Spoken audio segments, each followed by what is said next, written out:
Dante's Inferno, the Divine Comedy, a journey through the mind, the soul, and the afterlife. What if I told you that heaven, hell, and purgatory aren't just places, but reflections of your own mind? Dante's Divine Comedy isn't just a religious poem.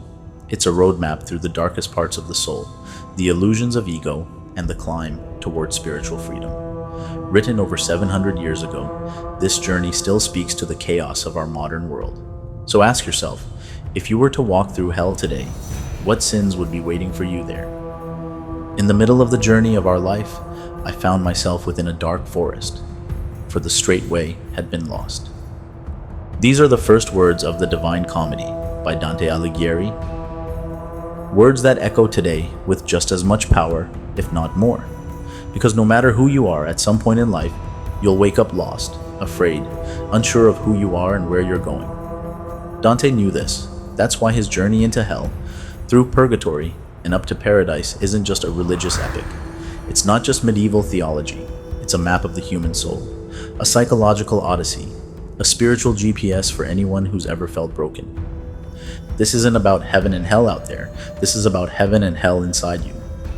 In this video, we'll walk through Dante's Divine Comedy like it's a story written for us today.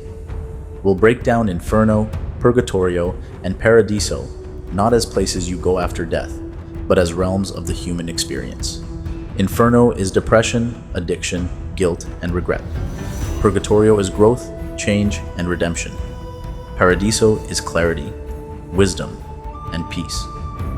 Dante didn't just write a poem, he wrote a survival guide for the soul. So settle in, turn off the outside noise. We're about to take a journey that could change how you see your own inner world. Stay until the end as we reveal detailed explanations covering all chapters of Dante's Divine Comedy. Let's begin. Chapter 1. Who was Dante, and why does this matter? Dante Alighieri was born in Florence. He wasn't just a poet, he was a philosopher, politician, and spiritual thinker. He lived in a time of chaos, wars, corruption, and religious decay. Florence was torn apart by political factions, and Dante found himself exiled from his beloved city, never to return. This exile broke him. He lost his home, his power, his security, and the love of his life, Beatrice, had died years before. He had nothing left. That's when he began to write the Divine Comedy. But why call it a comedy? In the medieval sense, a comedy simply meant a story that starts in darkness and ends in light. And Dante's journey starts in a forest of despair and ends in the eternal light of God. The Divine Comedy was revolutionary for one simple reason. Dante wrote it in the language of the people. Dante wanted everyone, not just scholars or priests, to understand this journey, because it wasn't just his story, it was everyone's. What's incredible is that this 14,000-line poem is not just literature. It's philosophy, theology, psychology, and personal healing all in one. He mapped out hell not just as punishment, but as a reflection of the soul's choices. He built a mountain of redemption for those who want to change, and he painted paradise not as a reward, but as a state of divine alignment and peace. Dante's journey is a symbol of every person's inner battle. He used characters from mythology, the Bible, Roman history, and real-life people from his own time to illustrate moral and psychological truths. Every demon, every soul, every angel represents a part of us. So now that you know who Dante was, let's step into the first act of the journey, the most famous one. Let's enter Inferno. Chapter 2. Inferno, Descent into the Self. Abandon all hope, ye who enter here. These are the words carved above the gates of hell. But what if hell wasn't a place beneath the earth, filled with fire and pitchforks? What if hell was already inside you? What if the Inferno was your own subconscious? Dante's Inferno is the most famous section of the Divine Comedy because it speaks directly to the part of us we tries to hide, the broken, the bitter, the sinful, the shameful. And instead of turning away from it, Dante walks straight in. And here's the thing, the further down he goes, the colder it gets. Because this isn't hell as fire and chaos, it's hell as isolation, frozen regret and emotional death. Lost in the dark forest, the opening metaphor. Before Dante enters hell, he wakes up in a dark forest. He doesn't know how he got there. All he knows is he's lost. Spiritually, morally, emotionally. He's lost the straight path. That's the moment you hit rock bottom in life. You've been lying to yourself. You've been avoiding pain. You've been seduced by distractions, addictions, and illusions. And then you wake up, alone. That's the dark forest. Dante tries to climb a hill, a symbol of ascending to truth or God. But three beasts block him. A leopard, representing lust and deceit. A lion, representing pride and ambition. A she-wolf, representing greed and desire. These aren't just animals. They're his own inner demons. He can't get past them because he hasn't dealt with them. Then comes Virgil, the Roman poet who wrote the Aeneid. Virgil represents human reason, logic, classical wisdom, the best part of the mind. But reason can't save you. It can only guide you through your inner chaos. And so begins the descent. The architecture of hell, 9 circles of the psyche. Dante's hell is a massive pit beneath the earth. It's not random, it's precise, organized, cold. Each circle reflects a different sin, or, more accurately, a different state of the soul. And it's not about divine rage, it's about natural consequence. These sins aren't just moral failings, they're self-destructive patterns. The punishments fit the crimes psychologically. Circle 1, Limbo, the kingdom of unfulfilled potential. Dante and Virgil pass through the gates of hell and enter the first circle. There's no fire here, no screaming, no grotesque punishments, just a heavy silence, a sorrow without violence, and a kind of stillness that feels almost noble, but deeply hollow. This is Limbo, and it's one of the most haunting places in Inferno, not because of suffering, but because of what's missing. These souls are not tormented, they're not evil, they are the unbaptized, the virtuous pagans, the intellectually brilliant who lived before Christ or outside the Christian faith, according to Dante's theology. But spiritually, emotionally, symbolically, Limbo is the domain of the unfulfilled mind, the morally upright who never awakened spiritually, the brilliant thinkers who knew many things, but not the deepest thing. Who lives in Limbo? Dante walks through Limbo and sees towering figures of history: Homer, Socrates, Plato, Aristotle, Julius Caesar, Cicero, Hippocrates. These are not villains, these are the titans of human thought, but they live in a sort of eternal dusk. No pain, no joy, no flame, only shadows. They were great, but their greatness didn't pierce the veil. They saw far, but not far enough. Limbo as a state of the modern soul. Now let's update this idea. Forget theology for a moment. Limbo is not about lack of baptism. It's about lack of spiritual ignition. It's about the soul that stops at the intellect and never descends into the heart. They longed for something they could not name, and they settled for understanding instead. In a modern context, Limbo is the rational skeptic who's read all the books, watched all the TED Talks, mastered analysis, but still feels empty. It's the scientist who can split the atom but hasn't faced his own shadow. The entrepreneur who builds empires but avoids inner silence. The spiritually numb intellectual, living in their head, trapped in concepts, disconnected from wonder, awe, or faith. These people don't scream, they don't rage, they don't fall apart, they drift, in a fog of cleverness and quiet regret.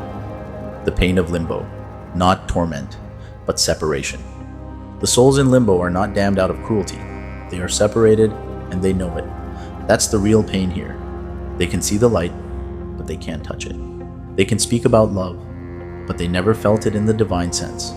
They know truth exists, but it remains just out of reach. They are like people who can describe fire in detail, but have never stood in its warmth. This is the tragedy of Limbo.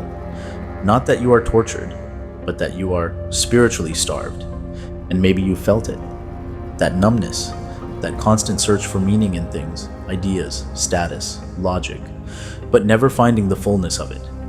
It's not depression. It's something colder. A kind of elegant despair, where everything makes sense, but nothing matters. Escaping Limbo. From knowing to becoming. Dante doesn't stay here long, and that's symbolic, because Limbo is the easiest place to get stuck, and the hardest to leave. Why? Because it's comfortable, because it flatters your ego, because it looks noble and intelligent, but leaves your soul untouched. To escape limbo, you don't need more knowledge. You need experience.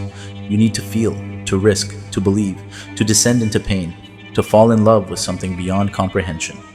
You must choose to go deeper than your intellect, into the terrifying waters of the unknown. You must give up being clever to become whole. Modern examples of limbo: the person who critiques every religion but believes in nothing, the artist who analyzes beauty but has forgotten how to create, the spiritual skeptic who meditates for performance, not connection, the chronic overthinker who explains emotion but never feels it. They live in limbo. Their punishment? They get to be right, but they never get to be free. Limbo teaches us a devastating truth. You can do everything right on paper and still miss the point. You can be moral, educated, respected, even brilliant. But if your heart never opens, if your soul never catches fire, you'll live in quiet separation from your own divine essence, and that might be worse than hell. So ask yourself, are you living or are you drifting in limbo? Circle 2. Lust, the storm of passion. Dante and Virgil descend from limbo into the second circle of hell. Here, the atmosphere changes, the light dims, the winds howl, the air becomes thick with sorrow, and something else. Desire. Welcome to lust, the first of the true sins in Dante's hell. And unlike limbo, where there was dignity and silence, here there is motion without control. The souls are caught in a violent storm, tossed and whirled endlessly by a wind they cannot resist. They scream, they cry out, but they cannot stop, because they didn't stop when they were alive. Who lives in the circle of lust? This circle is reserved for those who allow desire to override reason, not just sexually, but emotionally. It includes lovers, adulterers, seducers, those who were ruled by passion instead of balance. Here, Dante meets Paolo and Francesca, two tragic lovers. Their story becomes one of the most famous scenes in Inferno, and one of the most human. Francesca was married to Paolo's brother. She and Paolo fell in love. Their affair ended in murder by the betrayed husband. Now, in death, they are trapped in each other's arms, spiraling through the storm forever. There's no fire here, no violence, just longing, regret, the pain of being consumed by what once thrilled them. Francesca tells Dante, "Love, that excuses no one loved from loving, seized me so strongly with the beauty of the person that was taken from me, it still afflicts me." Even in hell, she speaks like someone still in love. And that's what makes this circle so devastating. It's not full of monsters, it's full of people who loved wrongly, but deeply. The storm as symbol: addiction, obsession, emotional chaos. The punishment here is not random. It's poetic. The souls are tossed in endless wind because that's how they lived, blown by impulse, swayed by attraction, dragged by feeling. They were not evil in the conventional sense, but they never found control, never found grounding. They made gods out of their passions and lost themselves. In modern terms, this is the person who jumps from relationship to relationship, terrified of being alone. The one addicted to the high of romance, but unable to maintain love once it gets real. The person who confuses obsession with connection. The one who falls in lust and calls it destiny, again and again. It's the chaos of a heart without anchor. The psychology of lust. Let's go deeper. Lust isn't just about sex. It's about craving intensity over intimacy. It's the hunger to feel alive, even if it burns. People ruled by lust often feel empty inside. And so they chase stimulation, attention, validation. They fear the silence, they fear stillness. And so, like the souls in this circle, they move constantly, chasing love, but never finding peace. Lust is the inability to sit with yourself. It's needing someone else to fill what you won't face in yourself. We fall in love with how someone makes us feel. We confuse chemistry with compatibility. We get swept away in the story and forget the consequences. Their love, while passionate, was selfish. It destroyed lives. And yet, it felt real. It felt good. It felt like love. That's what makes lust so dangerous. It looks like love. It feels like love, but it is only the shadow of it. modern manifestations of lust. Today, the storm hasn't changed, it's just digital. The endless swipe of dating apps, the quick hit of pornography, the emotional roller coaster of toxic relationships, the addiction to attention, to drama, to being wanted. These are modern windstorms, and we're still caught in them. Our culture tells us, follow your heart. But it doesn't say, where to? Or, what if your heart is wounded and your compass is broken? This is the tragedy of lust. It promises connection, but delivers chaos. It imitates intimacy, but destroys it, escaping the second circle. So how do you escape the storm? Not by repressing your desire, not by shame, but by refining it. Desire isn't the enemy, but desire without direction becomes destruction. To heal from lust is to reclaim your power, to feel attraction without surrendering your values, to love with clarity, not desperation, to choose people based on who they are, not how they make you feel for 5 minutes, to stop chasing intensity and start building intimacy. Final reflection, from storm to stillness. The souls in this circle will whirl and sway forever, because they never learn to anchor themselves in something deeper than feeling. Let that be your warning and your invitation. You are not your cravings. You are not your loneliness. You are not your last mistake. You can still choose differently. You can still move from passion to purpose, from obsession to devotion, from the storm to the stillness. Lust is not love, but it can be the first painful step toward finding it. Circle 3. Gluttony, the addiction to numbness. In life, they made their bellies their gods. The windstorm of lust begins to fade as Dante and Virgil descend into the third circle of hell. But the silence isn't comforting. The air is heavier now. The sky is darker. And what Dante finds here isn't fire or rage. It's filth.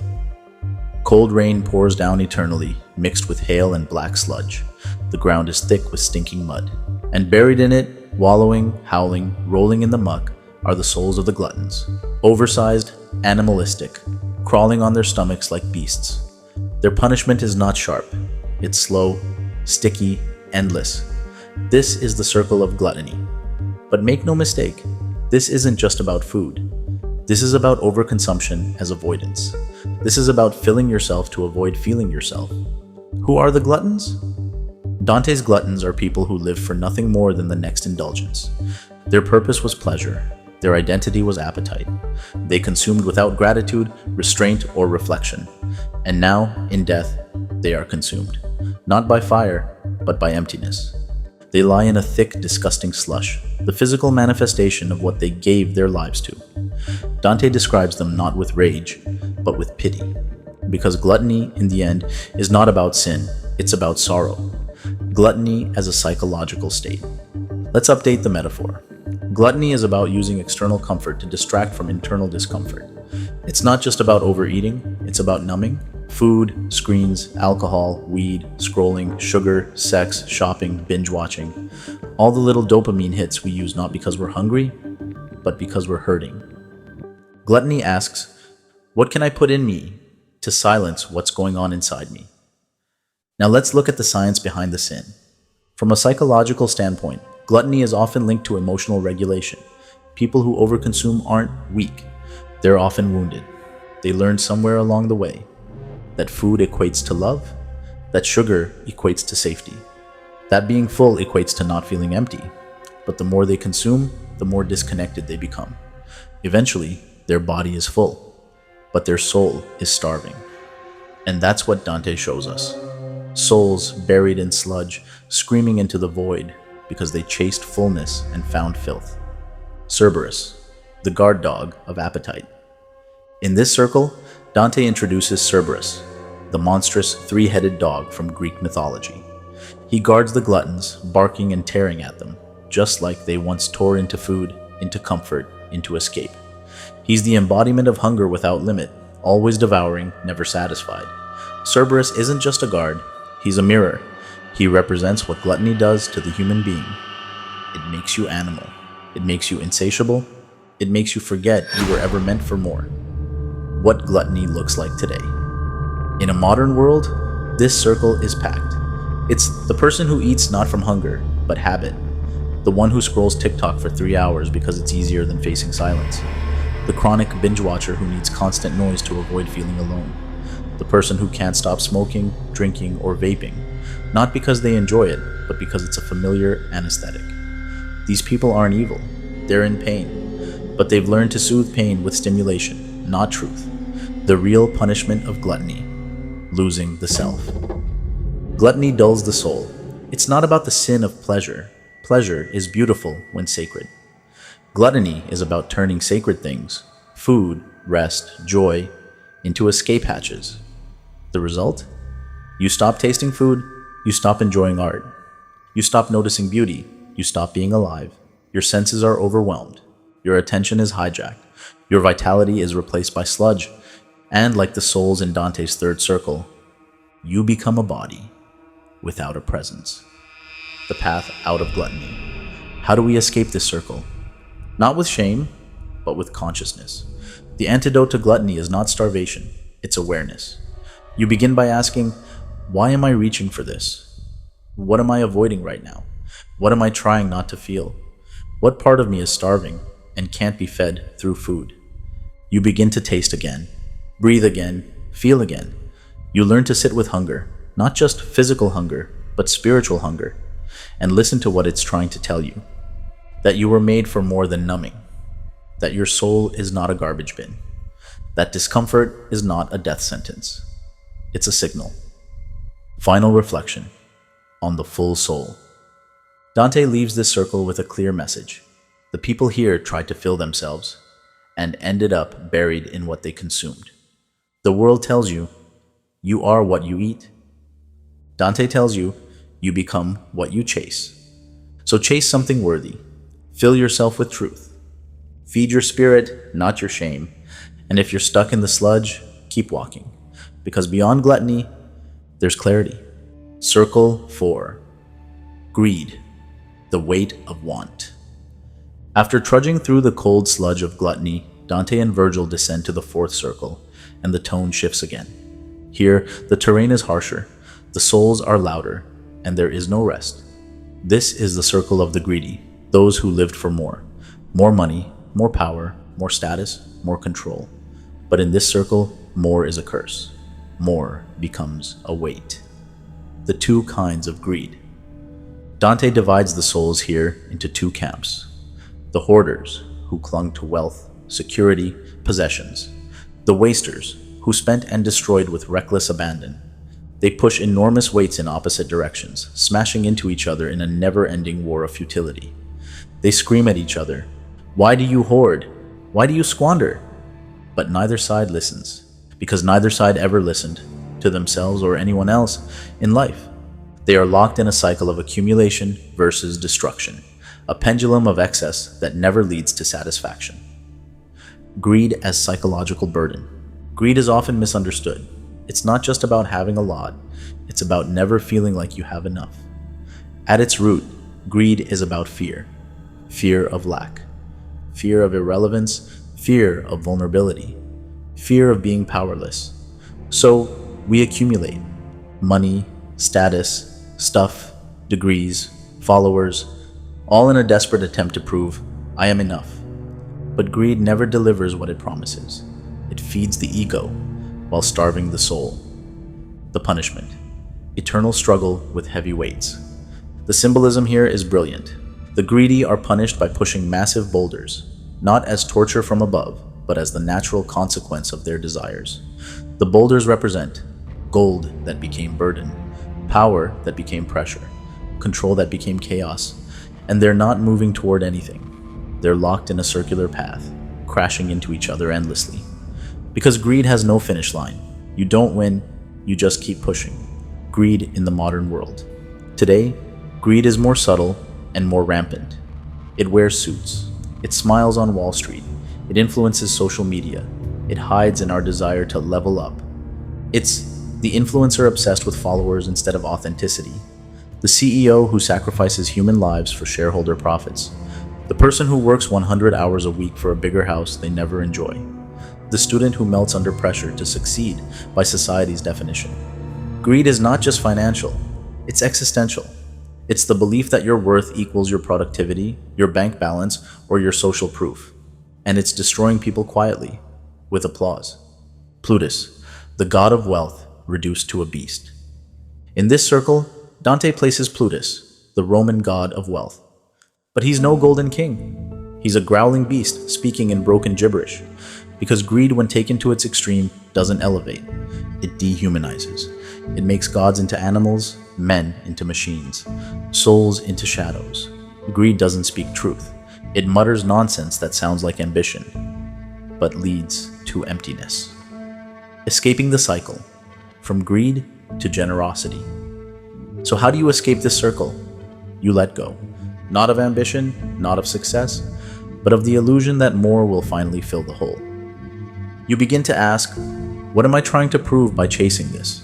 Who am I without my titles, my status, my wealth? What would happen if I stopped pushing the boulder and started helping someone else carry theirs? You stop building a tower of ego and start building a bridge of service. That's where transformation happens. Greed versus the soul. The tragedy of greed isn't just what it takes from others. It's what it steals from you, your peace, your relationships, your presence, your purpose. In trying to own the world, the greedy lose the one thing that matters, themselves. Ask yourself, what weight are you pushing? What are you hoarding? Attention, validation, resources? What are you wasting? Time, talent, your soul? Greed will promise you everything and leave you with nothing. And yet, you can step away from the wheel. You can set the weight down. You can choose to live by giving, not grabbing, because in the end, nothing you hoard will follow you beyond death. Only your light will. Circle 5. Wrath, drowning in anger and bitterness. I saw people smothered in the river's slime who were saying, we were sullen in the sweet air that is gladdened by the sun. Now we are bitter in the black mire. Dante and Virgil descend from the chaos of greed to a place of boiling intensity, but also eerie quiet. They approach the river Styx, a thick, stagnant swamp. And what they witness here is not just disturbing, it's painfully familiar. This is Circle 5, Wrath, the domain of those who were ruled by anger in life. But here's the twist. This circle is split in two. One part explodes, the other implodes. Who lives here? Dante encounters two kinds of souls. One, the wrathful, the openly angry, the violent, the ragers, the screamers. They lash out, fight, strike, and thrash in the Styx, constantly attacking one another in blind fury. Their anger consumed everything in life, relationships, peace, clarity. Now it consumes them, forever. They are trapped in reaction, unable to pause, unable to reflect, constantly punching shadows, even when there's no one left to hit but themselves. 2. The sullen, the silent, bitter ones, the passive aggressives, the ones who never said how they felt, but carried quiet resentment like a second skin. They lie submerged beneath the filthy water, unable to speak. Gurgling bubbles rise where their mouths try to form words. They drowned in bitterness in life. Now they literally drown in it. These are the people who refuse to feel, refuse to forgive, and let their silence become a slow poison. Wrath as a psychological state. Wrath is unprocessed pain turned outward. Sullenness is unprocessed pain turned inward. And in the modern world, both are epidemic. We live in a society that celebrates anger when it's loud and ignores it when it's quiet, as long as it doesn't make people uncomfortable. But the result? A world full of outrage, yelling, online attacks, road rage, cancel culture, tribal wars, and beneath that, a deeper layer of suppressed, internalized pain. Passive hatred, quiet depression, emotional withdrawal, apathy. Dante saw it 700 years ago, and we're still swimming in that same toxic swamp today. The nature of the punishment, the swamp of the soul. There's no fire here, no devil with a whip, just stagnation. Anger, Dante tells us, doesn't need hell to punish you. Anger is the punishment. It cuts you off from clarity. It chains you to your wounds. It makes you relive what hurt you over and over without healing it. And when it festers as bitterness, it becomes even worse. Because you no longer lash out. You simply rot inside yourself. The river Styx, emotional symbolism. The river Styx in mythology separates the world of the living from the dead. In Dante's Inferno, it represents the emotional barrier between the soul and peace.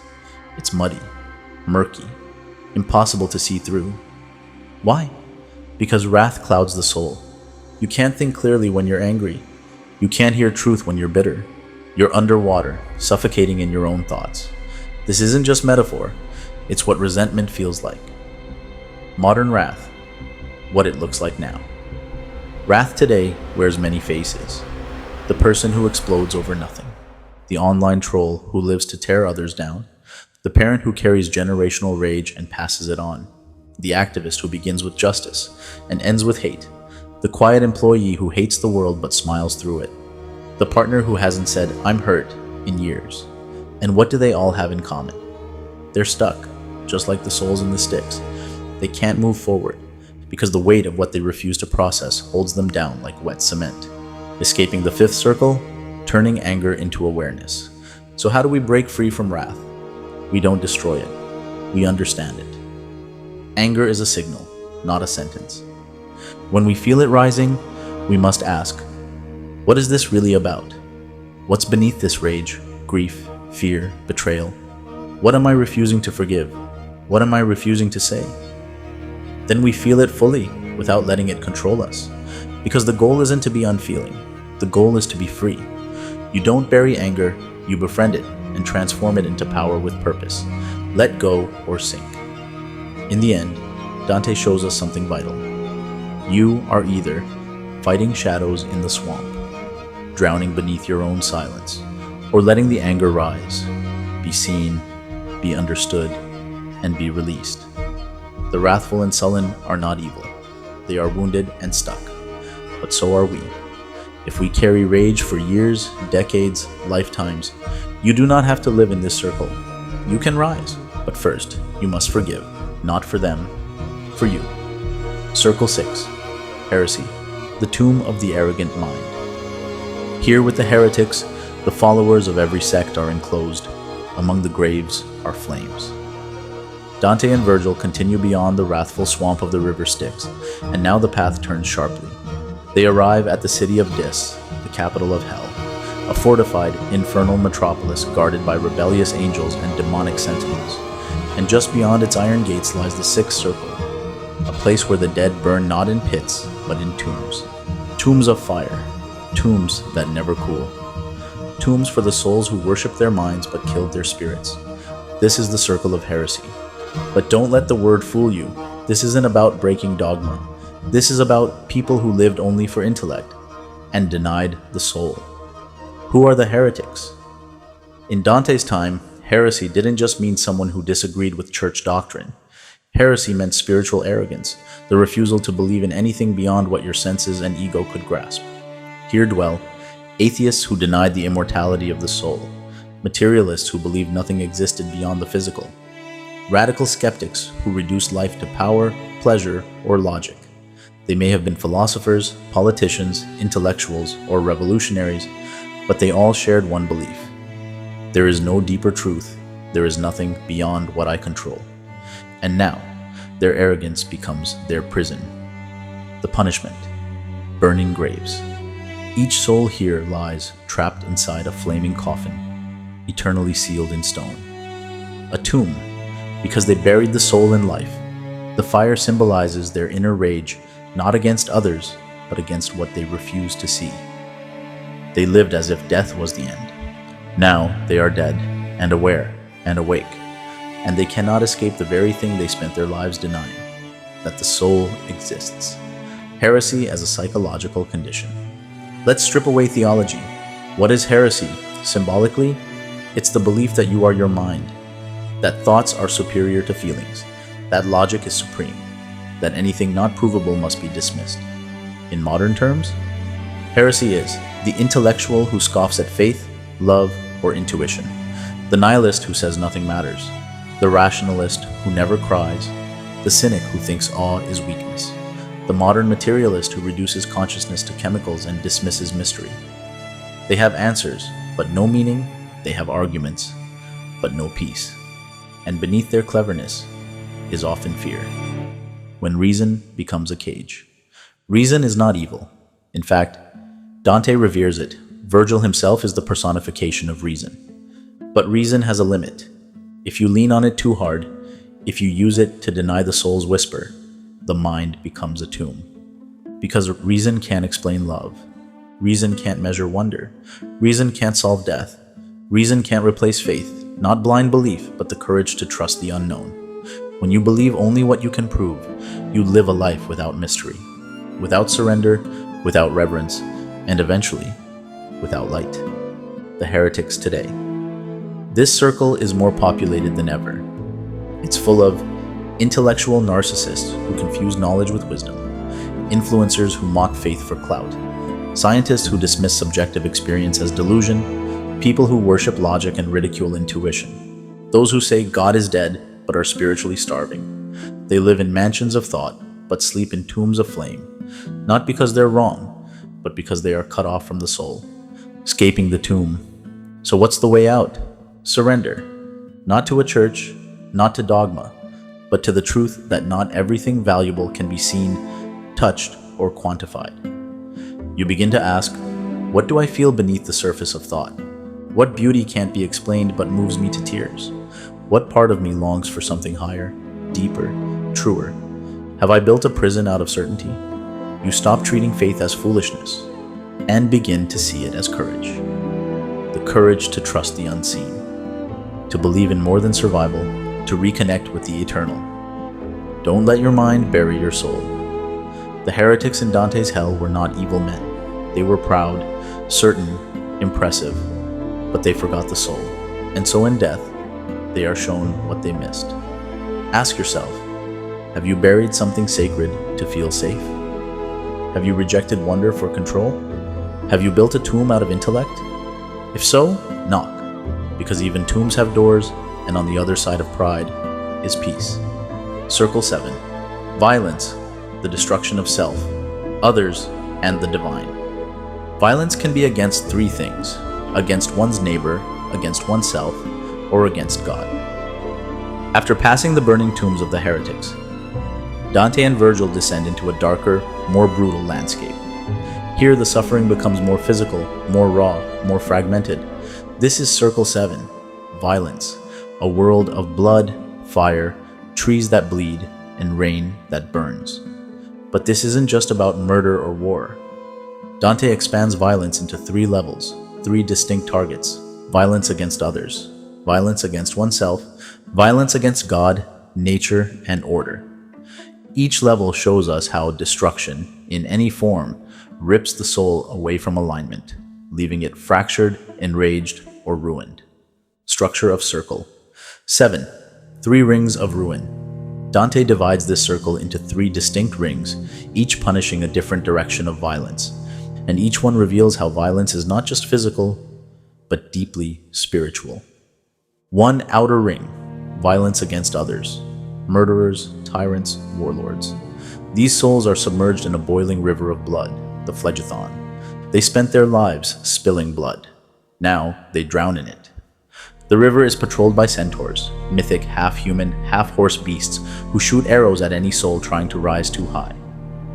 These are souls who chose power over mercy, force over compassion. Their legacy was pain. Now their eternity is the consequence of that pain. Modern parallels: genocidal leaders, abusers, gang lords, domestic abusers, and anyone who made violence their currency of control. Symbolism: you become trapped in the very blood you caused to flow. Middle ring, violence against self. Suicides, self-harm, reckless self-destruction. This is one of the most haunting and heartbreaking parts of Dante's Inferno. Here, the souls of those who died by suicide do not have human form. They are transformed into twisted, thorny trees. When Dante breaks a branch from one, it bleeds, and the tree screams in agony. These souls chose to destroy their own bodies in life. Now they are denied them in death. They are rooted in suffering, silent until harmed, unable to move or speak unless injured. The harpies, monstrous birds with human faces, nest in their limbs, feeding on their pain. This is not cruelty, it's tragedy. Dante doesn't judge these souls. He mourns them. He recognizes that suicide is not about hatred, but unbearable despair. Modern parallels: self-harm, addiction, depression, inner wars that no one sees. People who suffer quietly and collapse internally. Symbolism: the soul that turns inward to destroy itself becomes trapped inside its own wounded silence. 3. Inner ring: violence against God, nature, and art. Blasphemers, sodomites, usurers. This level is a burning desert, with fiery rain falling from the sky. Each type of sinner has a distinct posture of suffering. Blasphemers: those who cursed God. Lie, face up, exposed to the sky they defied. Sodomites: in Dante's terms, those who defied natural order through misuse of sexuality. Run endlessly beneath the flames. Usurers: those who twisted art and nature for profit. Hunch beneath weighted purses with family crests. All are being scorched because they scorch the sacred. Dante believed that God, nature, and art are reflections of the same divine source. To distort them is to declare war on harmony itself. But again, it's not about divine vengeance, it's about spiritual disorder. Modern parallels: those who deface beauty for profit, those who abuse sacred traditions, those who create for greed, not truth, those who rebel not out of love, but from ego. Symbolism: the soul that mocks what is sacred ends up burned by its own pride. Violence as a breakdown of the soul. Dante's insight is extraordinary. He shows that violence is not just aggression, it is a rupture. The violent man sees others as obstacles. The suicidal soul sees the self as the enemy. The heretic sees God and beauty as meaningless. In every case, the soul becomes fractured, separated from love, purpose, and order. Violence isn't just an act. It's a belief that nothing is sacred. Why? The circle of violence still matters today. We live in a world addicted to subtle violence, words used to destroy rather than heal, self-loathing disguised as humor, emotional neglect, abandonment of the inner child, public shaming for pleasure, artistic expression twisted for shock or money. This circle isn't just about crime or war, it's about what happens when the soul gives up on reverence for life, others, or itself. The way out: choosing sacredness over destruction. So how do we climb out of this circle? We begin by remembering what is sacred. Every person has a soul. Your body is not a mistake. Nature is not here for plunder. Art is not just a product. God, or truth, is not just an idea. We must stop hating what we don't understand and start honoring what we cannot explain. Healing violence means reclaiming softness without shame, defending without attacking, feeling anger without becoming it, facing pain without passing it on. Final reflection: violence is forgetting. Violence, in any form, is the soul's forgetting of its own light. The murderer forgot others were sacred. The suicide forgot they were worthy. The blasphemer forgot the world was made with love. But remembering is still possible. Even in the burning sands, you can still look up and see the sky. Circle 8. Fraud, the theater of deception. All malice has injustice as its end, and every such end harms another through fraud or through force. But since fraud is the vice of man alone, it angers God more. Dante and Virgil descend deeper now, past the circles of raw emotion, bodily sin, and self-destruction, into something colder, more calculating. This is Circle 8, the circle of fraud. And it is the most complex and horrifying landscape yet. Because while violence is loud and obvious, fraud is subtle. It smiles, it flatters, it wears a mask. Fraud is the sin of the mind turned inward, of intelligence used to manipulate, distort, seduce, and betray. This is where the soul becomes the actor, putting on a show while secretly feeding on others.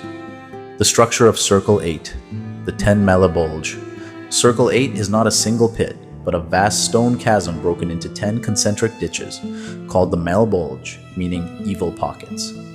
Each ditch punishes a different category of fraud, a specific way the soul has violated trust, twisted truth, or used knowledge as a weapon. Let's walk through each and uncover the modern soul behind every mask. Bolgia 1. The seducers and pimps. Punishment: whipped endlessly by horned demons, They used charm and desire to control others.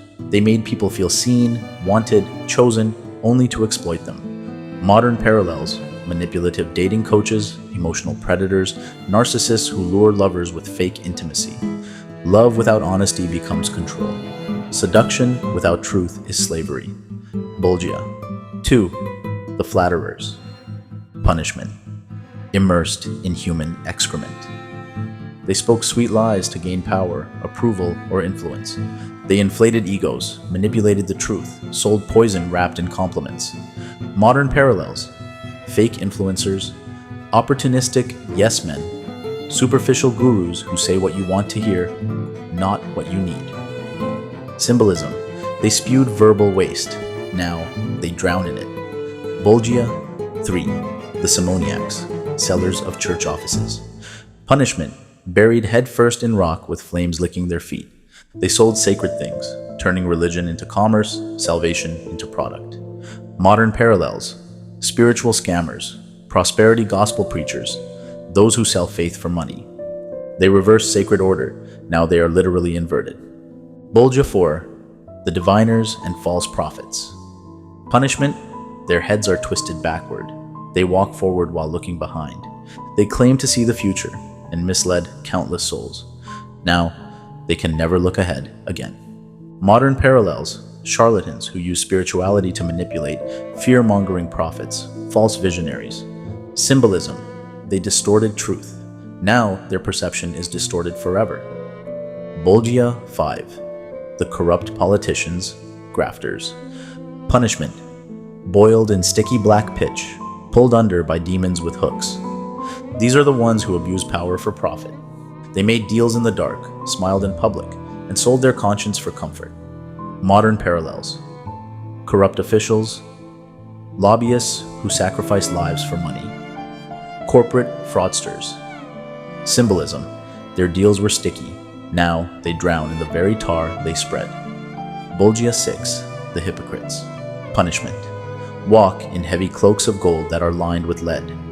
On the outside, beauty, morality, purity. On the inside, rot, heaviness, contradiction. Modern parallels: public figures who preach virtue but live in vice. Leaders who weaponize morality to hide their secrets. Symbolism: they dress their lies in gold. Now they are crushed by the weight of that disguise. Bolgia. 7. The thieves. Punishment: chased, bitten, and transformed into serpents. These souls stole not just things, but identities, boundaries, security. Now, they lose their own form, constantly shifting, never stable, never whole. Modern parallels: hackers, scammers, emotional manipulators, identity thieves, those who gaslight or psychologically invade others. Symbolism: they violated boundaries, now they have none. Bolgia. 8. The fraudulent counselors. Punishment: trapped in tongues of flame. These are the clever ones: politicians, strategists, con men who use brilliant words to deceive, twist justice, or lead others to ruin. Famous soul here: Ulysses, Odysseus, punished not for war, but for manipulation cloaked in intelligence. Modern parallels: media, spin doctors, corrupt lawyers, charismatic leaders who bend truth for agendas. Symbolism: their words burned others, now they are burned by their own fire. Bolgia. 9. The sours of discord. Punishment: mutilated by demons with swords, bodies split, cut, dismembered. These are the dividers, those who created conflict in religion, politics, family, and society. Modern parallels: propagandists, cult leaders, hate preachers, online trolls who incite chaos and division. Symbolism: they split others with lies. Now they are split endlessly. Bolgia. 10. The falsifiers, alchemists, impersonators, liars. Punishment: diseased, deformed, infested with madness. They corrupted reality, falsifying identity, knowledge, value. They created illusions, and now they exist in decay. Modern parallels: deepfake artists, disinformation spreaders, fake experts, scammers who distort reality itself. Symbolism: they poison truth. Now they rot from the inside. The essence of fraud: betrayal with a smile. What makes Circle 8 more terrifying than violence? Because these souls didn't attack bodies. They attacked trust. They used the mind as a weapon. They weaponized charm, language, spirituality, love, law, even beauty, for selfish ends. Fraud is uniquely human. No animal commits it. Only the mind with ego, fear, and strategy can deceive at this level. That's why Dante says fraud angers God more than violence, because it pretends to be good while doing evil. Fraud today, the age of illusion. In the modern world, Circle 8 is the operating system of much of our society. Fake news, social media facades, performative activism, false marketing promises, spiritual bypassing, clickbait profits. We live in an age of manufactured authenticity, where fraud is often rewarded, packaged, and celebrated. But beneath the gold cloak is still lead, and the lead gets heavy. The way out, from performance to integrity. To escape this circle, the soul must become transparent. Say what you mean what you say. Be the same person in private as you are in public. Stop trying to appear holy, start trying to be whole.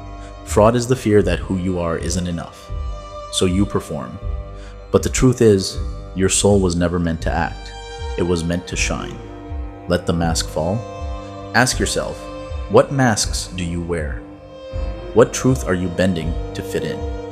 Where are you performing instead of being? Circle 8 doesn't begin in hell. It begins every time we trade truth for applause.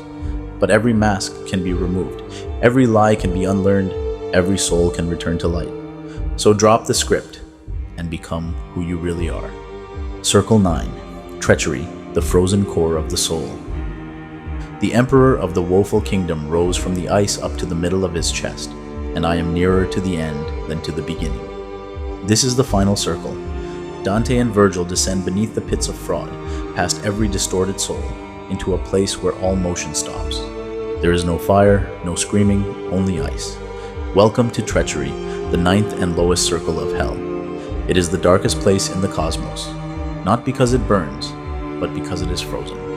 At the deepest level of sin, Dante reveals a truth far more disturbing than brimstone. Hell isn't hot, hell is cold.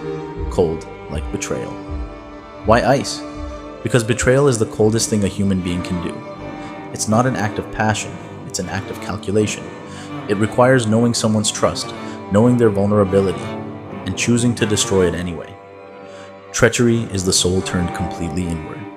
Not just selfish, but utterly removed from love, loyalty, or humanity. It is intimacy inverted. And so the fire is gone. Nothing moves here, not even the air. Because at this depth, the soul is no longer reaching for power or pleasure.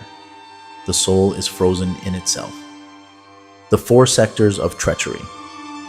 Dante divides this circle into 4 concentric zones, each named after a legendary traitor. Each zone punishes a different form of betrayal. The more sacred the trust broken, the deeper the soul sinks. 1. Kaina, treachery against family. Punishment, frozen in ice up to their necks, their heads bowed in shame. Named after Cain, who murdered his brother Abel. This ring punishes those who destroyed blood bonds, the foundational relationships of life. Modern parallels, betraying your own family, abusing a child, turning your back on those who gave you life. Symbolism, these souls can't lift their heads. Even now, they can't face what they've done. 2. Antenora, treachery against country. Punishment, frozen up to their necks, heads upright, their tears freezing in their eyes. Named after Antenor, a Trojan who betrayed his city. Here lie traitors to nations, communities, political causes. Modern parallels, espionage, political betrayal, whistleblowing not from conscience but for self-gain. Symbolism, they weep, but their tears freeze on their faces, because even sorrow is ineffective this deep down. 3. Ptolemia, treachery against guests. Punishment, laid supine in ice, eyes frozen shut by tears. Named after Ptolemy, a biblical figure who murdered guests in his home. These souls betrayed the laws of hospitality, those who welcomed them. Modern parallels, abusing trust in intimate relationships, betraying those who offered shelter, care, or friendship. Symbolism, their eyes are frozen. They refuse to see their victims' pain in life. Now they are blind to their own fate. 4. Judeca, treachery against benefactors and lords. Punishment, completely encased in ice, contorted and silent. Named after Judas Iscariot, who betrayed Jesus with a kiss. This is the deepest level of hell, reserved for those who betrayed the highest trust imaginable, loyalty to the one who gave them everything. Modern parallels: ultimate betrayal of mentors, leaders, saviors, betraying someone who trusted you without question. Symbolism: these souls are completely still, no movement, no speech, no light. They are not punished, they are simply absent from love. At the center, Satan himself. And at the very bottom, frozen from the waist down in the ice, is Lucifer, the fallen angel, the traitor of heaven. But Dante does something shocking. Satan is not surrounded by fire. He is not on a throne. He is broken, bound, silent, weeping. His massive wings flap endlessly. But instead of lifting him, they create the freezing winds that trap him further in the ice. He has 3 faces, and in each mouth he chews a traitor eternally: Judas Iscariot, who betrayed Christ; Brutus and Cassius, who betrayed Julius Caesar. These are not just political figures, they are symbols of the betrayal of light, law, and love. And Satan? He is not a ruler here, he is a prisoner. Not because God chained him, but because his own pride froze him. The psychology of treachery. Treachery is not just deception. It's knowing someone's soul and choosing to break it. It is the lover who cheats and lies, not out of passion, but revenge. The friend who reveals your secret in a moment of cruelty. The parent who abandons. The business partner who sabotages. The guru who abuses the faith of followers. What makes betrayal so devastating is its precision. The traitor knows exactly where to strike. Why? Treachery is the lowest sin. Dante saves this for last because love is the structure of the universe. When you betray it deliberately, coldly, with calculation. You deny the very fabric of reality, and you don't need flames for that. Just silence, stillness, frozen regret. Treachery is the soul's final suicide. It says, "I would rather rule in isolation than serve in love." And it ends in ice. Can the frozen soul be freed? Dante gives no clear answer, but he gives a symbol. After witnessing Satan in the center of hell, Dante and Virgil climb down his back, and at a certain point, gravity inverts. The world turns upside down. Suddenly, they are climbing up, toward light, toward rebirth, toward hope. The message? Even at the absolute bottom, even in betrayal, you can still turn around. Final reflection: cold or light? You choose. Ask yourself, where have I betrayed others? Where have I betrayed myself? Where have I let bitterness freeze my heart? Treachery doesn't always happen with a dagger. Sometimes it happens with silence. Sometimes with giving up. Sometimes with the lie you keep telling yourself. But here's the grace. Even if your soul is frozen, you are still breathing. And where there is breath, there is fire. And where there is fire, there is a way home. Psychological interpretation of Inferno. Let's strip away theology and see what Inferno really is. It's a map of the wounded psyche.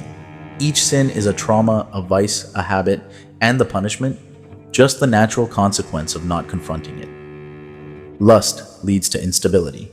Gluttony leads to numbness. Greed leads to exhaustion. Wrath leads to self-destruction. Fraud leads to disconnection. Treachery leads to isolation. Inferno is what happens when you refuse to grow. It's the internal hell you live in when you betray yourself again and again. You lie to yourself. You use people. You seek pleasure to avoid pain. And slowly, you freeze. The way out, facing it. But the divine comedy doesn't end in hell. Hell is necessary, but it's not permanent. The most important detail? Dante walks through every level. He doesn't stay. He looks, weeps, listens, and moves on. Why? Because awareness is the first step to freedom. When you see your own darkness, when you name it, feel it, and grieve it, you begin to heal. Dante doesn't fight demons. He doesn't pray his way out. He observes, he reflects, he learns. That's the real journey. Transition from darkness to climb. At the very end of Inferno, Dante and Virgil climb down Satan's hairy body, pass through the earth's core, and emerge, not deeper, but rising. The final lines of Inferno say it all. We emerged to see the stars once more.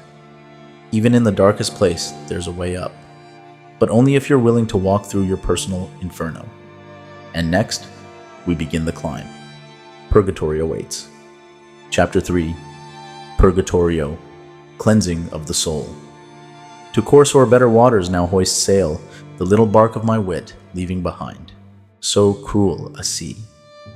With these words, Dante begins Purgatorio, the second part of the Divine Comedy, and with it, a dramatic shift in tone.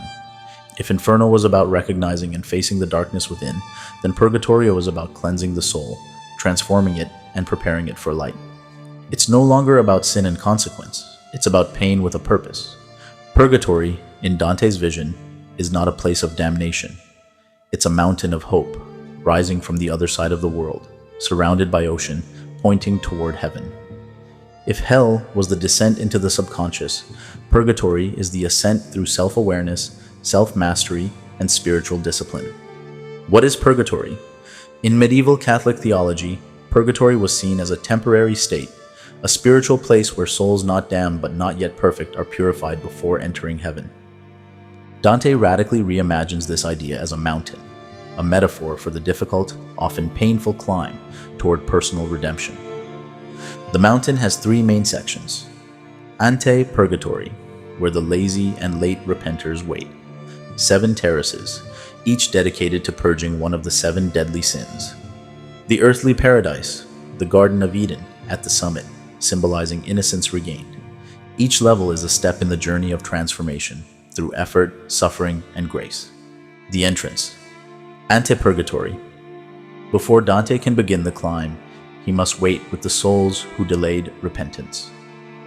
Here we meet souls who died in excommunication, died violently but repented at the last moment, lived carelessly and only remembered God at the end. They wait at the base of the mountain, not because God is punishing them, but because they didn't prioritize growth while alive. They reflect a familiar type, the procrastinator, the person who says, "I'll change someday." In Dante's world, someday comes, but with a long wait. Climbing the 7 terraces, the transformation of the soul. Each of the 7 terraces represents one of the 7 deadly sins, purged in reverse order of severity, from pride, the root, to lust, the least. The souls here are not damned. They are willing participants in their own purification. They suffer, yes, but they understand why.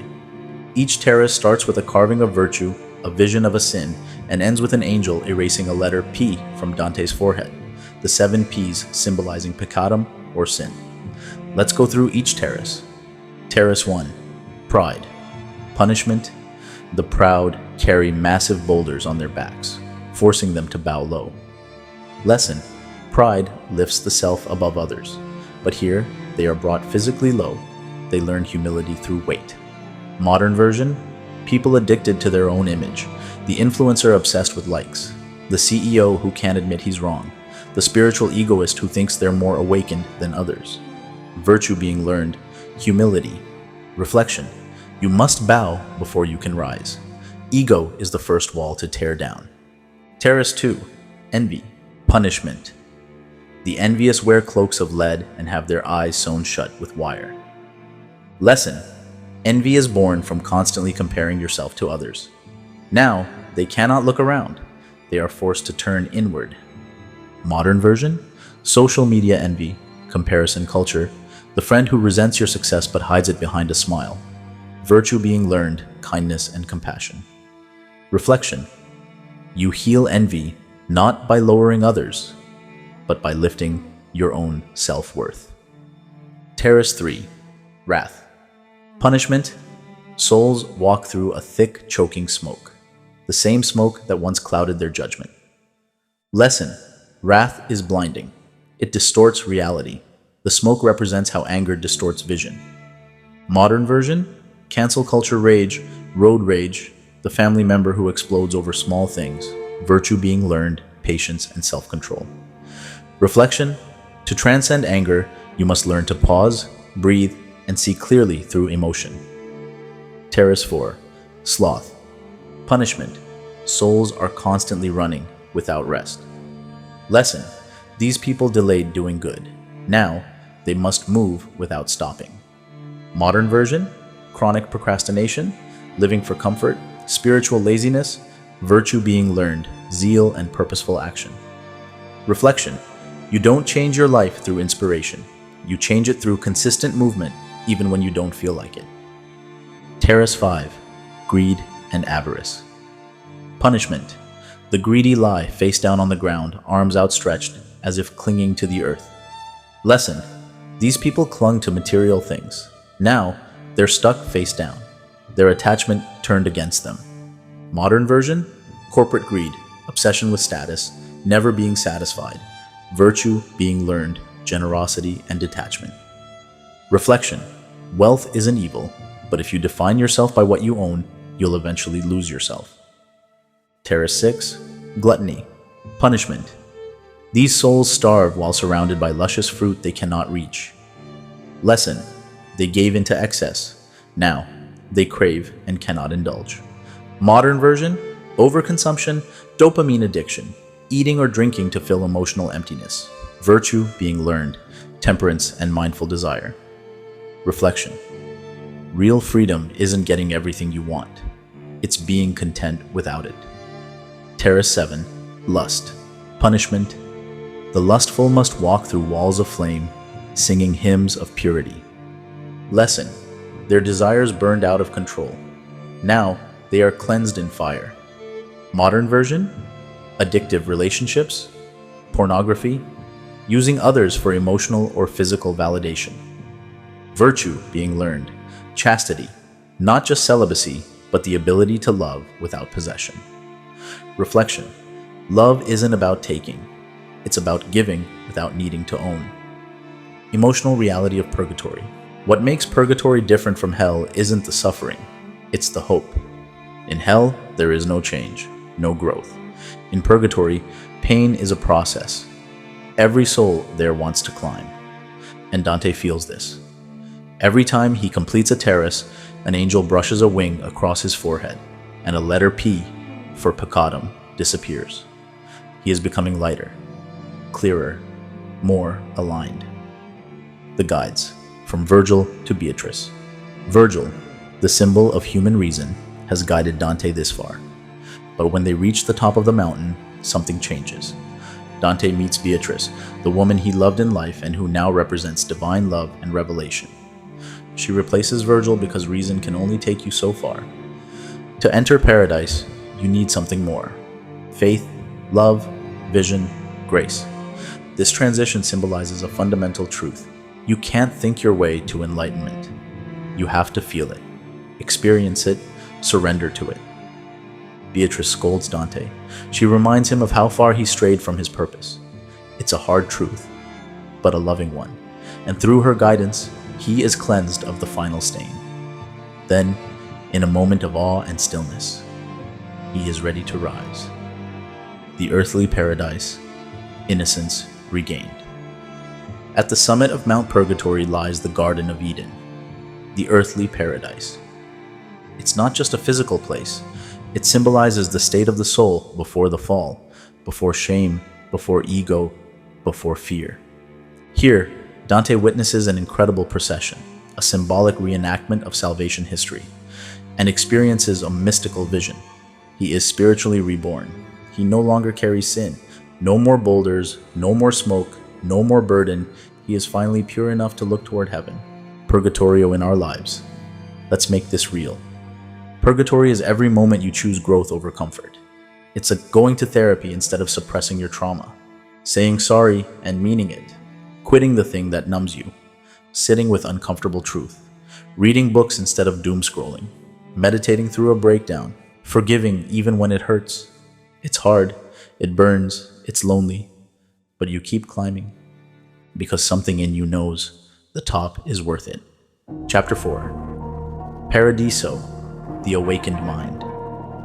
The glory of him who moves all things, penetrates the universe and shines, in one part more and in another less.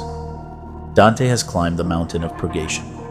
He has faced his sins, confronted his pride, purged his desires, and stood in the Garden of Eden, reborn.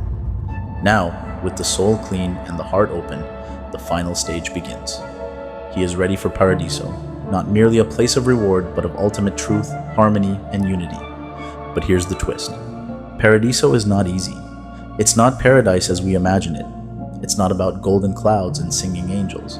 It's about understanding what is real, the truth so bright, so eternal, so massive that language begins to break down. Even Dante, the master of poetic imagery, confesses that what he sees can't be fully described. The structure of heaven. Paradiso is structured around the Ptolemaic universe, a model of the cosmos from Dante's time, where Earth is at the center and everything else revolves around it. There are 9 celestial spheres, each one reflecting a deeper layer of understanding and love. But they're not locations. They are states of consciousness, levels of spiritual realization. Here, souls are not placed in heaven as reward. They're placed where their capacity to reflect divine light is strongest. In heaven, every soul is perfectly happy, even if others receive more light, because no one envies the other. This is key. Paradise is the death of comparison. It's not hierarchy, it's harmony. Every soul is where it's meant to be, and fully, totally fulfilled. Beatrice, the divine guide. Unlike Virgil, who guided Dante through reason, Beatrice guides him through love and divine wisdom. She is not just a person, she is a symbol of grace, beauty, and truth. Her eyes radiate the eternal, her words pierce illusion. With Beatrice, Dante ascends, not by walking, but by the speed of thought and grace. This shows a shift. We are no longer climbing or laboring, we are being elevated by love itself. The 9 celestial spheres, stages of enlightenment. Each sphere reflects a certain virtue or lesson, mirrored in the souls who appear there. Let's break them down. Sphere 1. The moon, the inconstant. Souls who made vows to God but broke them due to external pressure. Lesson. Human frailty and the will. These are not lesser souls. They are those who love the good but lack the full strength of will to pursue it completely. Modern version. People who want to change, grow, or serve others, but are held back by fear, doubt, or external control. Dante learns. Even weakness can be transformed by love, but true freedom begins with inner integrity. Sphere 2. Mercury, the ambitious. Souls who did good for the sake of earthly fame and recognition. Lesson, purity of intention. Their deeds were just, but their motives were mixed. Their light shines, but not as brightly as those who acted only for truth and love. Modern version, the philanthropist who wants praise, the spiritual influencer who's addicted to validation, the preacher who seeks applause. This sphere reveals ego can hide even in good deeds. Sphere 3. Venus, the lovers, souls who love deeply but with imperfect balance, swayed at times by passion. Lesson, ordered love. These are people who embrace love, but didn't always guide it with reason. Yet, they are here, not condemned, because love was their driving force. Modern version, the person who loved too recklessly or gave too much or made mistakes in passion, but ultimately sought connection. Dante learns, love, even imperfect, is sacred when it moves us toward the divine. Sphere 4. The sun, the wise. This is a dazzling sphere filled with radiant theologians and philosophers, Thomas Aquinas, Bonaventure, and more. They don't argue, they don't debate. They circle each other in unity, dancing in praise.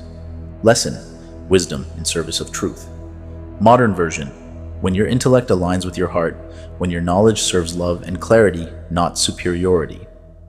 Dante learns true wisdom doesn't divide, it unites. Sphere 5. Mars, the warriors of faith. Here are the martyrs, the holy soldiers, the courageous souls who fought for justice and truth, even at the cost of their lives. They form the shape of a glowing cross and sing in harmony. Lesson, courage and sacrifice for truth. Modern version, those who fight for human rights, who stand up against oppression, who live with conviction despite consequences.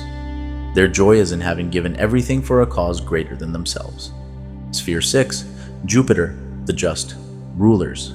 Here, justice glows in the form of an eagle, the symbol of divine order and righteous leadership. Lesson: power used for the good of others. The souls here are rulers who governed with fairness, compassion, and divine wisdom. Modern version: ethical leadership, political service without corruption, using influence to uplift rather than exploit. Dante sees that justice is not cold law, but divine order in motion. Sphere 7. Saturn, the contemplatives. This quiet, solemn sphere is filled with monks and hermits who lived in deep prayer and meditation. They speak rarely, their light moves slowly.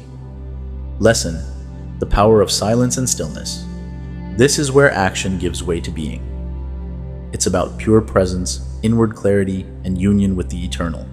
Modern version: the mystic, the monk, the person who sits with themselves and stares into truth. Dante learns stillness isn't escape, it's immersion in eternity. Sphere 8, the fixed stars, the virtues. This is where Dante meets key apostles, Peter, James, John, and is tested in faith, hope, charity. He passes. But more importantly, he realizes that these virtues are not abstract ideas. They are lived experiences. You don't have faith. You become faith. Each virtue must be embodied to ascend further. Sphere 9, the primum mobile, the first mover. This is the highest physical heaven, the realm of pure motion. It holds no souls. It is the divine machinery that moves all things below. Lesson: everything flows from God, motion, life, time itself. And beyond this, Dante moves into the Empyrean, beyond space and time, where God dwells. The Empyrean, beyond words. In the final moments of Paradiso, Dante sees a great river of light, a rose of souls in eternal bloom, and a sea of divine radiance. Then he sees 3 circles of light, the Holy Trinity. He gazes into the second circle and sees his own face reflected. He realizes God is not some distant king. God is the source of being itself. And to know God is to finally know your true self. The philosophy of Paradiso. Paradiso is not about dogma. It's about alignment with the eternal. Here are its core messages. All creation is a reflection of divine love. Evil is not a rival force. It's simply disordered good. True joy is when your will aligns perfectly with divine will. Comparison, envy, fear, and ego die in the light of truth. Love is not an emotion. It is the energy of the universe. Paradiso in our lives. What does this all mean for us? Paradise is not a place. It's a perspective. It's when your actions, thoughts, and love align with truth. You give without seeking. You understand that no one else's joy diminishes your own. You stop fighting life and start flowing with it.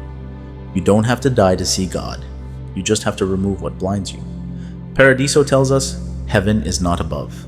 It's within. And it begins when you finally remember who you are. Chapter 5. What the Divine Comedy means for you. Consider your origin. You were not formed to live like brutes, but to follow virtue and knowledge. We've walked through hell, climbed the mountain of purgatory, and risen through the celestial spheres of heaven. But now comes the most important question. What does it all mean for you?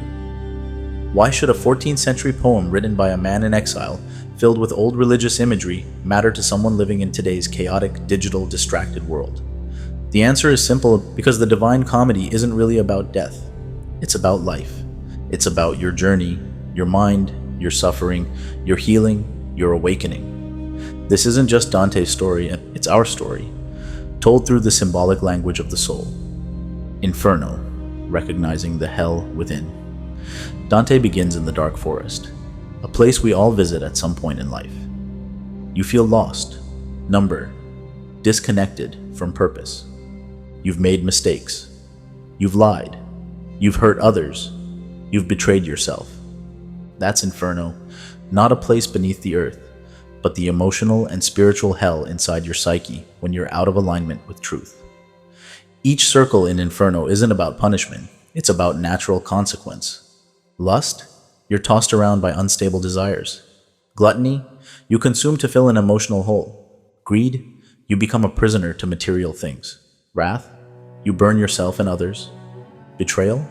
You freeze from guilt and shame. Hell is not fire. Hell is disconnection from others, from truth, from self. But Dante doesn't stay there. The lesson of Inferno is this: you have to face your darkness to find your light. You cannot skip this step. There is no spiritual bypass. To evolve, you must descend into yourself. Purgatorio, the hard work of healing. The next phase is not glamorous. It's not divine ecstasy. It's grit, humility, sweat, silence, patience. Purgatorio is where most of us spend our lives, climbing the mountain of self-awareness, one painful insight at a time. You let go of pride. You stop blaming others. You stop numbing your emotions. You confront how your habits hurt you and others. You make mistakes. You fall. You rise again. This is the long game: therapy, meditation, forgiveness, journaling, apologies, setting boundaries, replacing vice with virtue, not overnight, but one decision at a time. Each level of the mountain represents a step toward wholeness. You carry boulders of shame until you learn to set them down. You run through flames of regret until they no longer burn you. The message of Purgatorio is powerful. You are not damned by your past. You can change, but you must choose to. Growth is painful, but it's holy. Paradiso, the return to wholeness. Most people think of heaven as a reward. Dante redefines it. Paradiso is not the end. It's the remembering of what was always true, that you were never separate from love, never separate from God. You just forgot. The celestial spheres are not staircases to God. They're reflections of your own inner transformation. When your ambition is purified, you rise. When your love becomes unconditional, you rise. When your knowledge serves others, you rise. When your will aligns with the divine will, you rise. You don't get to heaven. You become it by living in alignment with truth, love, and light. And in the end, when Dante sees God, he sees himself reflected in the divine circle. That is the final revelation. You are made in the image of God. The divine is not outside you, it is within you. Psychological and spiritual takeaways. Let's translate all of this into direct modern insights. You are on a journey. Whether you know it or not, you are moving through your own divine comedy. You may be in a personal inferno, battling addiction, shame, or emptiness. You may be climbing your mountain, struggling to grow and heal. Or maybe you've tasted moments of inner clarity, glimpses of your higher self. Wherever you are not stuck. The journey continues as long as you keep moving. Reason can guide you, but only love can transform you. Virgil, the symbol of logic and intellect, can take you far, but not to paradise. To truly awaken, you need Beatrice, the symbol of divine love, intuition, and grace. In your own life, intelligence will solve problems, but love will heal wounds. Rationality will keep you alive, but only meaning will make you feel alive. You must face your shadows. You can't ascend without descending first. Pretending you have no darkness only ensures it controls you. You must be honest about your fears, addictions, envy, arrogance, and wounds. This is not weakness. This is courage, the core theme of Dante's journey. You can transform your soul through effort.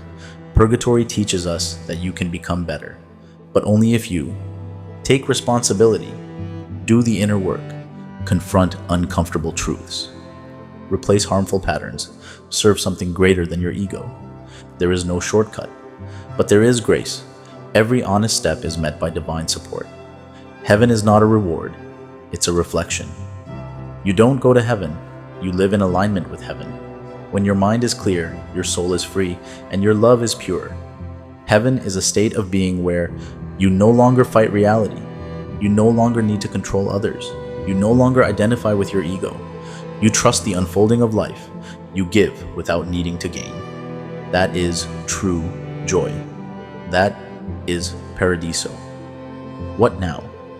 Dante wrote, "The divine comedy not to scare you or moralize you." He wrote it because he had been lost and wanted to offer a map back to the light. And so the question is not, did you enjoy this video? It's, where are you on your journey? What part of you is still in hell? What part of you is climbing the mountain? And what part of you is already in paradise, waiting to be remembered? The truth is, you are all three: lost, growing, rising, and now you have a map. The journey isn't over, it's just beginning. We came forth to see again the stars. Dante, Inferno, final line. You've just walked with Dante through the shadows of hell. You've climbed the rugged mountain of healing, and you've soared through the blazing stars of heaven. But don't think for a second that this was just his journey, because the Divine Comedy was never about Dante reaching paradise. It was always about you, remembering that you never truly left it. The dark forest? You've been there. The frozen lake of betrayal? You felt it. The smoke of rage, the boulders of pride, the fire of lust. They all live in you and me and everyone. But so does the climb. So does the light. So does the paradise within. The part of you untouched by shame, still worthy of love, still capable of transcendence. You are not your past. You are not your pain.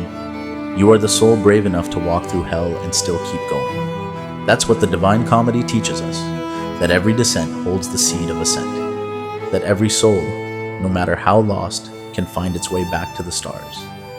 So, if this video lit something in you, even just a flicker, share it, spread it, subscribe. Let this message reach the next soul lost in their own dark forest. And above all, keep walking, keep climbing, keep becoming, because you were never meant to stay in hell. You were born to remember the light.